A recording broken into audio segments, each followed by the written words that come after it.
আসসালামু আলাইকুম। আপনারা আশা করি সবাই ভালো আছেন। তো আপনারা জানেন যে আমি সবসময় খরগোশ সম্পর্কে ভিডিও দিয়ে থাকি আমার চ্যানেলে। তো আজকে আমি একটি ব্যতিক্রমী ভিডিও ধারণ করতেছি, যেহেতু আমি একটু জয়পুরহাট বেড়াইতে আসছি। এখানে কোরিয়া রাজবাড়ি নামে একটি রাজবাড়ি শুনেছি আমি। তো এটা দেখার জন্য আজকে আমি এখানে এসেছি। সাথে রয়েছে আমার মামা লিমন, এই যে দেখতে পাচ্ছেন। তো ওনার মাধ্যমে এটার আমার অনেক গল্প, যার কারণে আমি আর দেরি করিনি। অনেক দুপুর, কারণ দুপুরে আসার কারণ হচ্ছে একটা জায়গায় যখন আমরা ঘুরতে যাই বিকালবেলা অনেক মানুষ থাকে, হয়তোবা তখন ভিডিও করার মুড থাকে না, বা মুড থাকলে ওইভাবে কথা বলতে পারি না বা আসে না।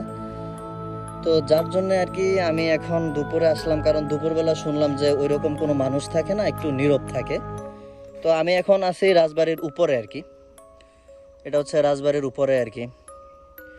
তো রাজবাড়ির উপরে নিচে যাওয়ার জন্য একটি সিঁড়ি আছে, কিন্তু সিঁড়িটি খুব মানে একটু খাড়া টাইপের আর কি। যারা আপনারা এখানে আসবেন খুব সাবধানে নামবেন। আর এখানে আপনারা কিভাবে আসতে পারেন সেটা আমি এখন আমার মামার কাছ থেকে জানবো। তো চলুন আমার মামার কাছে যাওয়া যাক। তো আমি এখন আর একটু দেখাই আপনাদেরকে মামার কাছে যাওয়ার আগে। এটা হচ্ছে ভিতরের একটা অংশ, ভিতরে একদম ভয়ঙ্কর একটা পরিবেশে যে মামা একটু আগে গিয়েছিল। তো আমি যদি ঢুকে আপনাদেরকে দেখাই, দেখুন কীরকম একদম অন্ধকার ঘুরতে। আপনারা দেখতে পাচ্ছেন সব কিছু। এখন এটি একটি পরিত্যক্ত রাজবাড়ি, সেরকম কিছু এখন এখানে নেই। এই যে আর একটা অংশ দেখাচ্ছি, খুব ভয়ঙ্কর টাইপের। দেখুন কি একটু অবস্থা। এখান দিয়েও একটু যাওয়ার রাস্তা আছে। মামা এর আগে কি আপনি এখান দিয়ে গিয়েছিলেন? হ্যাঁ, তো চলেন যাওয়া যাক। একটু আসতে পিছনের একটা মানুষ চলুন। খুবই ভয়ঙ্কর লাগতেছে আমাদের কাছে প্রত্যেকটা জায়গা। এখন আমরা নিচে আসলাম রাজবাড়িটির। তো এখন মামার কাছে যাওয়া যাক। তো মামা, আমার দর্শকরা যদি এখানে অনেকে আসতে চায়, তো তারা কিভাবে আসবে জয়পুরহাট? আসার পর এখান থেকে কিভাবে আসতে হয়? জয়পুরহাট আসে পাঁচবিবির জন্য আগে আপনাকে বাসে বা অটোতে আসতে হবে।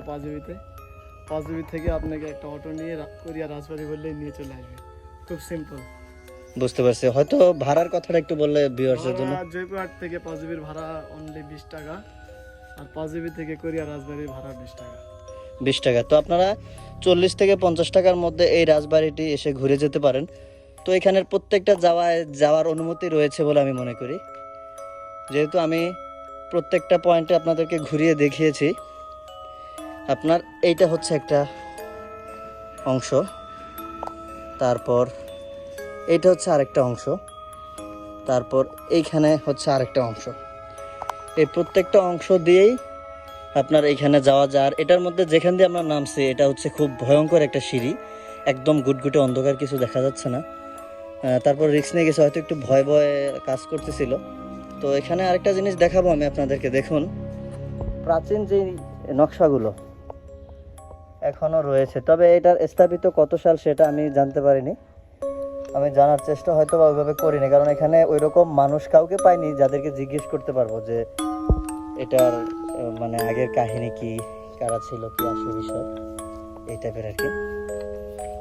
তো এখন যেটা বলবো সেটা হচ্ছে, একটা সময় হয়তো এখানে রাজাদের আনাগোনা ছিল, অন্যরকম একটা মানুষ মুখর পরিবেশ ছিল। তারা হয়তো এখানে আসতো, একটা সময় এগুলাতেও মানুষ বসবাস করত। এখন এগুলো প্রায় বিলুপ্তির পথে, এখন কেউই থাকে না, পরিত্যক্ত হয়ে গেছে। এখন শুধুই মানুষ এখানে ঘুরতে আসে, আর এখানে রাত্রবেলা হয়তো নেশার আড্ডা জমে, যা বুঝতে পারলাম আমি এখানে এসে। তো ঠিক আছে, আপনারা ভালো থাকবেন, আমাকে সবসময় সাপোর্ট করবেন, আমার পাশে থাকবেন, আমাকে সবসময় ভিডিও করার জন্য উৎসাহিত করবেন। ধন্যবাদ। আসসালামু আলাইকুম।